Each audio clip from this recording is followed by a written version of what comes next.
Ek wil sê baie welkom. Ek wil net eers saam bid voor ons begin.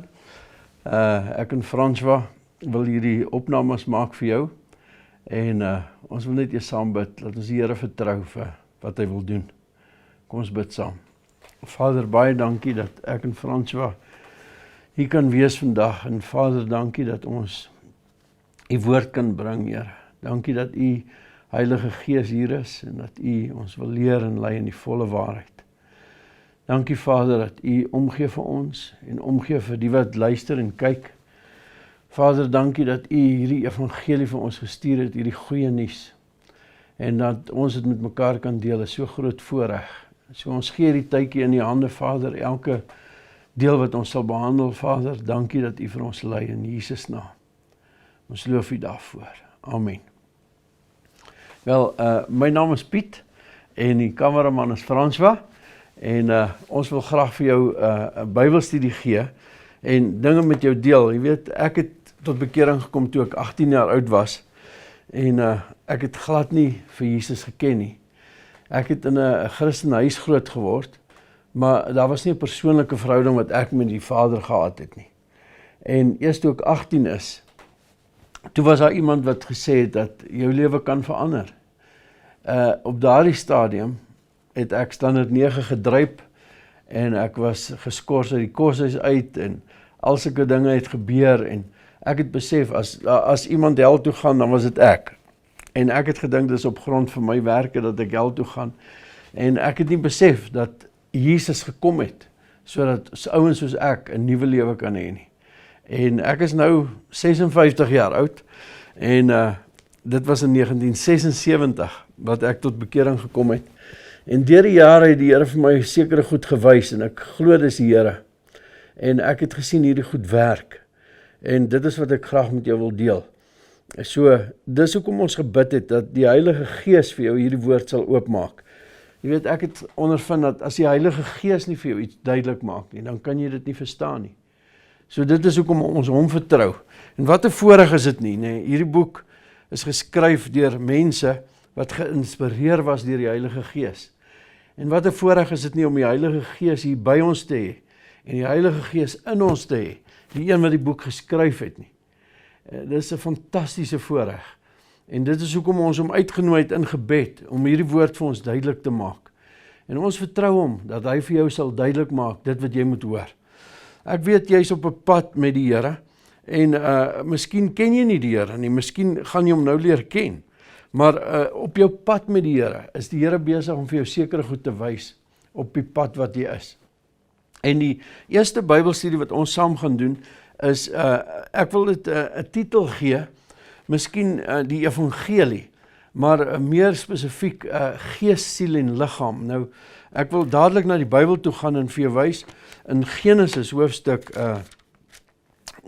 2, hoe toe God die mens gemaak het. En ek wil vir jou wys, Adam is gemaak en ek wil vir jou wys hoe het God dit gedoen. Ek lees vir jou vers 7. En die Here God het die mens geformeer uit die stof van die aarde en in sy neus die asem van die lewe geblaas. So het dan die mens 'n lewende siel geword. So ek gaan nie op die bord vir jou wys, die mens is geformeer uit die stof. Daar is die stof en toe het hy in sy neus die asem geblaas, asem van die lewe en die mens het 'n lewende siel geword. So ons sien 3 dele daar. Ons sien asem, gees en ons sien siel en ons sien liggaam. Nou dit is in Genesis 2 vers 7. Ek gaan dit weer vir jou lees. En die Here God het die mens geformeer uit die stof van die aarde en in sy neus die asem van die lewe geblaas en die mens het 'n lewende siel geword. Reg? Ek gaan vir jou nog 'n skrifgedeelte gee daaroor in 1 Tessalonisense 5. Kom ek kry dit net hierso. Dan gaan ek dit vir jou lees. 1 Tessalonisense hoofstuk 5 vers 23. Dit sê dat en mag hy die God van die vrede julle volkome heilig maak en mag julle gees en siel en liggaam geheel en al onberispelik bewaar word by die wederkoms van ons Here Jesus Christus. So hier sien ons weer, gees, siel en liggaam. En dit is hoekom ek het so teken, gees, siel en liggaam. Ek lees hom weer vir jou, en mag hy die God van die vrede julle volkome heilig maak, en mag julle gees en siel en liggaam geheel en al onberispelik bewaar word by die wederkoms van ons Here Jesus Christus. So is duidelik dat 'n mens 'n gees, 'n siel en 'n liggaam het, dat dit wat nou met julle praat, is Piet-ys, reg? Maar jy kan my nie sien nie. Jy sien my liggaam, maar wat binne-in is, kan jy nie sien nie. En ek is gees, siel en liggaam. En dit is wat die mens is. En ek gaan vir jou wys kom ons gaan terug na Genesis toe. Nou, dit is hoe die mens geskape is, en dit was Adam, né? Adam is so geskape, en natuurlik Eva ook, maar Adam is so geskape. En ek wil vir jou nou wys wat gebeur het. Nou sê die Here vir Adam, in Genesis 2 vers 17, maar van die boom van die kennis van goed en kwaad, daarvan mag jy nie eet nie, want die dag as jy daarvan eet, sal jy sekerlik sterwe. Nou, wie is die jy waarvan hy praat? Dit is hierdie mens, gees, siel en liggaam. Jy sal sekerlik sterwe. Nou, God het hom gemaak. En ek wil vir jou iets wys. In Johannes hoofstuk 3, vers 6, wil ek vir jou hier wys. Kyk, dit sê, wat uit die vlees gebore is vlees. En wat uit die gees gebore is gees. Nou, God is gees. Ek kan dit net vir jou lees in Johannes 4 vers 24, staan dit so. God is gees, en die wat hom aanbid, moet hom in gees en in waarheid aanbid. So, as God gees is, en jy is gees, siel en liggaam, dan die deel van jou wat na God se beeld geskape is jou gees. Maar jou gees, hy wys homself deur die siel en deur die liggaam. Byvoorbeeld, as jy nou na my kyk, jy ken my nie, maar as ek begin praat, dan begin jy my te leer ken. So my gees gee uiting aan wat binne is.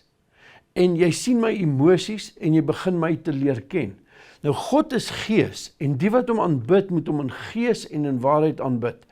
So toe God die mens gemaak het, toe sê hy in Genesis 1, laat ek dit net lees hier so, hy sê in Genesis 1, sê hy in vers 26, en God het gesê, laat ons mense maak na ons beeld, na ons gelykenis. So die mens is gemaak na God se beeld. God is gees, die mens is na God se beeld gemaak. So as 'n mens wou weet, hoe lyk God, kon jy na sy beeld kyk in die mens. En dis hoe die mens gemaak is. Hierdie mens was absoluut perfek. Hy was sonder sonde. Hy was nie dood nie, hy was lewend. Want hy was uit God gemaak, en God se gees gee lewe. Ek dink aan 'n vers in Johannes 6, laat ek dit net vir jou wys, in Johannes 6, vers 63. En die rede hoekom ek so na die skrifte toe gaan, is ek wil hê jy moet sien, dit staan in die Bybel. Want die gees maak lewend, en die woorde wat God spreek is gees en is lewe. Nou in Johannes 6 vers 63 staan dit so, Johannes 6, in vers 63, laat ek dit hier kry vir jou. Hy sê, dit is die gees wat lewend maak, die vlees is van geen nut nie, die woorde wat ek tot julle spreek is gees en is lewe. Dit is die gees wat lewend maak, die woorde wat hy tot ons spreek is gees en is lewe. So, dis hoekom ek die skrifte gebruik. Ek wil vir jou wys, dit staan nie, en terwyl ek dit dan vir jou lees, dan gaan dit in jou hart in, want dit het krag. Die woord is 'n saad. Dis soos daai skrif in Markus 4, wat sê, die saaier saai die saad, en die saad is die woord. Laat ek dit net vir jou wys, in Markus, hoofstuk 4. In Markus 4 sê dit, vers 14, die saaier saai die woord. So die woord is 'n saad. So, ek wil hê jy moet absoluut geduldig wees as ek na die skrifte toe gaan, want dit is wat vir ons lewe gee, en dit is wat ek met jou wil deel. Ek wil nie my eie storieetjies met jou praat nie, maar ek wil graag hê, jy moet sien wat die woord sê. Goed, ons gaan terug na Genesis toe. In Genesis 2 sê die Here vir Adam, maar van die boom van die kennis van goed en kwaad mag jy nie eet nie, want die dag as jy daarvan eet, sal jy sekerlik sterwe. Nou, in Genesis 3 sien ons dat hulle eet. In vers 6. In vers 6 sê dit, toe sien die vrou dat die boom goed was om van te eet, en dat hy 'n lus was vir die oë, ja, 'n boom wat 'n mens kan begeer om verstand te verkry, en sy neem van sy vrugte en eet, en gee ook aan haar man, en hy by haar, hy het ook geëet. Toe gaan albei se oë oop, en hulle word gewaar dat hulle naak is. Nou, hulle het nou geëet. Nou die oomblik toe hulle eet, toe skop vers 17 van Genesis 2 in, want dit sê, maar van die boom van die kennis van goed en kwaad, daarvan mag jy nie eet nie, want die dag as jy daarvan eet, sal jy sekerlik sterwe. Jy sal sekerlik sterwe. Nou die gees van die lewe, Genesis 2 is in die mens geblaas. Dis die gees van die lewe, dis wat dit genoem word in vers 7. En die Here God het die mens geformeer uit die stof van die aarde en in sy neus die asem van die lewe geblaas. So, as hy sou sterf, sou die asem van die lewe sterf. Is ek reg? François? Ek weet, want dit is wat die lewe is. Dis die asem van die lewe is die gees wat in jou ingeblaas is. So dit sou sterf. Nou wil ek net spring. Nou gaan ek spring van hier af na die Nuwe Testament toe. Na die kruisiging. Hier is die kruisiging, kom ons stel dit so voor, en die opstanding en die Heilige Gees wat uitgestort is. Ek gaan nou 'n skrifgedeelte hierso lees, wat Paulus aanhaal. Nou kyk nou 'n bietjie hierso, in Efesiërs hoofstuk 2. In Efesiërs hoofstuk 2, praat Paulus hier, en hy praat met mense, hy sê vir hulle, en julle het hy lewend gemaak, wat dood was deur die misdade en die sondes. Goed, luister mooi, en julle, hy praat nou van mense hierso, né? Na Jesus gekom het, hy sê vir hulle, en julle het hy lewend gemaak, julle wat dood was deur die misdade en die sondes. Kan julle sien waar die dood vandaan gekom het? Die dood het gekom van die sonde. Nou hy sê, en julle het hy lewend gemaak, wat dood was deur die misdade en die sonde. So ek wil net fokus op, die dood het toe ingekom. Die dood het ingekom. En waar het die dood ingekom? Dit het hier ingekom. En as ek dit daar kan uithaal, so, en ek sê vir jou, hierso kom die dood in, D vir dood. Dis waar die dood ingekom het. En hierdie dood het deur een mens in die wêreld ingekom. Nou, ek wil net vir jou skrifgedeelte lees daar in Romeine hoofstuk 5. Laat ek vir jou dit wys. Romeine hoofstuk 5. Deur een mens, Romeine 5 in vers 12. Daarom, soos deur een mens die sonde in die wêreld ingekom het, en deur die sonde die dood, en so het die dood tot alle mense deurgedring, omdat almal gesondig het. So die dood het deur een mens ingekom, en hierdie dood het deurgedring tot alle mense. Hoe gebeur dit? Jy kom in hierdie wêreld in, deur geboorte van jou pa en ma. En daai iets wat in jou is die dood, wat deurgedring het tot alle mense. En 'n mens, as hy gebore word op hierdie aarde, het hy 'n neiging tot die verkeerde. Dis snaaks dat dit so is, maar 'n seentjie sê van 3 jaar, hy kan 'n leuen vertel, maar niemand het hom geleer nie. Hy moet geleer word om gehoorsaam te wees, anders is hy ongehoorsaam. Hy moet geleer word om te deel, anders is hy selfsugtig. Hoekom is daar 'n neiging na die verkeerde toe? En hier is die antwoord, die dood het tot alle mense deurgedring. In Romeine 3 sê dit so mooi, vers 23, want almal het gesondig en dit ontbreek hulle aan die heerlikheid van God. Nou, voordat Adam gesondig het, was daar nog lewe hierso. Was hy lewend ten opsigte van God, lewend in sy gees ten opsigte van God. Maar toe kom die dood in, en ek het vir jou gelees in Efesiërs 2, die dood het ingekom, reg? In Romeine 5 vers 12, laat ek hom weer lees, daarom soos deur een mens die sonde in die wêreld ingekom het, en deur die sonde die dood, en so het die dood tot alle mense deurgedring, omdat almal gesondig het. So die dood dring deur. So hierdie dood het toe iets begin doen. Nou kom ek wys vir jou wat Jesus daaroor sê. Toe Jesus kom, voor hy sterf aan die kruis, toe hy kom, toe sê hy die volgende in Markus hoofstuk 7. Laat ek dit vir jou lees. Jesus praat van hierdie dood, en hy noem het, dis die hart wat gesterf het. Daar het iets gebeur met die hart van die mens. In Markus hoofstuk 7, ekskuus tog, vers 15, daar is niks wat van buite af in die mens ingaan en hom onrein kan maak nie. Maar die dinge wat van hom uitgaan, dit is die dinge wat die mens onrein maak.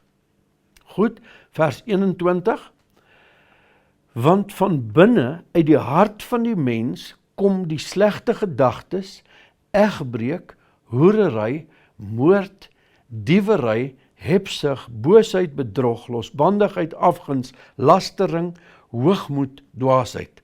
Al hierdie booshede kom van binne uit en maak die mens onrein. Goed, nou hierso, uit die hart van die mens, kom bose dinge. Dis wat hy sê. En dit maak die mens onrein. En dit is logies, as jy in die wêreld kyk, en jy sien iemand wat hom gee, vir sê hierso diewery, steel. Hy het 'n groeiproses wat gebeur. Hy begin 'n klein dingetjie steel, dan 'n groter ding, en dan kry hy maats wat hom beïnvloed met diewery, en hy word 'n goeie dief, as jy so kan sê, as daar so iets is. Maar hy word 'n dief wat al hoe meer sluw word, en al hoe meer skelm word. Hoekom? Want daar's 'n groeiproses aan die gang. Nou die groeiproses wat aan die gang is 'n negatiewe groeiproses. Dis 'n dood groeiproses. Dis 'n groeiproses in die dood. En dit is wat gebeur het. Toe Adam en Eva sondig, toe begin hierdie groeiproses plaasvind. Nou wil ek vir jou wys, in Efesiërs hoofstuk 2, kom ons gaan weer so intoe. Ek wil jou verwys, wie inspireer hierdie groeiproses? In Efesiërs hoofstuk 2, kyk net mooi hier saam met my. In vers 1 sê hy, onthou nou, hy praat hierso, dis na die kruisiging, na die opstanding, dis mense wat glo in Jesus. Hy sê, en julle het hy lewend gemaak, wat dood was, hier is die dood, né? Wat dood was, deur die misdade en die sondes, waarin julle tevore gewandel het, volgens die loop van hierdie wêreld, volgens die owerste van die mag van die lig, van die gees, wat nou in die kinders van die ongehoorsaamheid werk. So daar was 'n gees, daar is 'n gees, wat hierdie ongehoorsaamheid eintlik benut. En as jy jou oopstel vir hierdie vuil hart, vir hierdie gees, wat in jou werk, om die verkeerde te volg, dan word jy vernietig. Stelselmatig gaan hierdie dood in jou sielsdimensie in, dit gaan in jou liggaam in, en uiteindelik gaan jy fisies ook dood. Jy sien, daai groeiproses vind plaas. En dit is wat jy duidelik by jouself ook kan sien. Ek meen, ek myself het dit gesien in my lewe, toe ek dood was, het ek dit gesien. As ek byvoorbeeld in 'n geselskap sit, en iemand begin 'n vuilgrap te vertel, sê nou maar. Hy vertel 'n vuilgrap, jy luister daarna, en dan begin 'n ander ou nog 'n grap vertel, wat bietjie miskien meer vuiler is. En voor jy kom kry, begin hierdie grappe begin groei. Totdat die grap te vuil word, en iemand sê, nee boys, dis daarom nou te erg. So daar stop het, maar die groeiproses het reeds begin plaasvind in die sonde. As jy byvoorbeeld 'n lelike video wou kyk, in my tyd was er nog video's, nou DVD's en so aan, maar as jy pornografie wil kyk, sê nou maar op die internet, en jy wil, dan is daar geleenthede vir jou. Dit word vir jou eintlik gereël, en jy dink, dis daarom snaaks, ek het gedink om iets leliks te kyk, en toe kom iemand met 'n voorstel, hier is iets leliks. En dit sien 'n ou in die lewe, is dit net so. Hoekom? Want daar is 'n gees agter dit. En hierdie gees wat agter dit sit, wil ek hier 'n klein G maak, hierso, daarso. En hy is die duiwel. Met sy demone en alles. Nou kom ek lees vir jou in Efesiërs, terwyl ons daar is, in Efesiërs hoofstuk 6, sê dit in vers 10. Eindelik my broeders, so hy praat met mense hierso, né? Hy sê, my broeders, word kragtig in die Here, in die krag van sy sterkte. Trek die volle wapenrusting van God aan, sodat julle staande kan bly teen die liste van die duiwel. Sien julle? Die liste van die duiwel is hier betrokke, en ook hierso, en dis hoekom hy sê, jy moet die wapenrusting aantrek. So ons gaan sien, wat is die wapenrusting, soos wat ons verder gaan. Dan sê hy in vers 12, want ons worstelstryd is nie teen vlees en bloed nie. Dis nie teen mense nie. Maar teen die owerhede, teen die magte, teen die wêreldheersers van die duisternis van hierdie eeu, teen die bose geeste in die lig. Goed, so hier is die probleem. Die probleem is die dood, die probleem is ook die duiwel en sy bose magte. Reg? Wat deur die mens wil werk en hom wil vernietig. Nog net een skrifgie oor die duiwel, dat ek dit daarom net ook inkry. Johannes 8. In Johannes 8, vers 44, laat ek vir jou lees, wat is hierdie gees se karakter? Vers 44, julle het die duiwel as vader. Jesus praat met mense hierso, wat nog nie, wat hom nie wil dien nie. Reg, hy praat met mense wat dood is, en hy sê vir hulle, julle het die duiwel as vader, en die begeertes van julle vader wil julle doen. Hy was 'n mensemoordenaar, sien jy? Mensemoordenaar, van die begin af. Van die begin af, toe Adam gemaak is. Toe kom hy en toe maak hy hom dood, geestelik. En hy beïnvloed hom, en hierdie dood gaan deur in sy siel, gaan deur in sy liggaam. En op die ou einde sterf Adam fisies ook. Reg? Laat ek net vir jou lees, hy was 'n mensemoordenaar van die begin af, en staan nie in die waarheid nie, omdat daarin hom geen waarheid is nie. Wanneer hy leentaal praat, praat hy uit sy eie, omdat hy 'n leenaar is, en die vader daarvan. So die duiwel is 'n mensemoordenaar, hy's 'n leenaar, hy's die vader van alle leuns. Hy's die vader van alle leuns. Nou, wat is waarheid en wat is leuns? Kom ek gaan na Johannes hoofstuk 7, in vers 17, of laat ek in hoofstuk 17 vir jou wys, dis 'n beter een. Hoofstuk 17,